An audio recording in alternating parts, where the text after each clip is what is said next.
visits to Los Angeles and New York this year.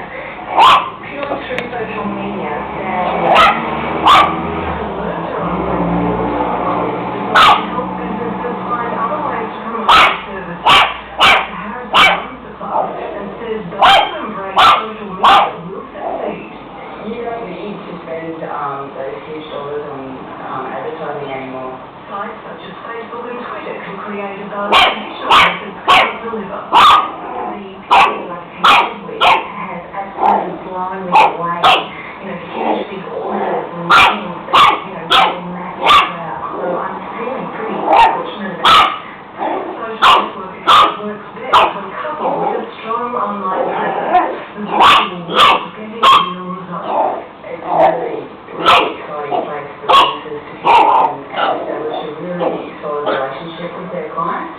Jennifer Nicol, 7 years. Homes and gardens are on offer this summer in an attempt to inspire the public to green. Most of the backyards are being opened for serious conservation as part of the Open Garden stand.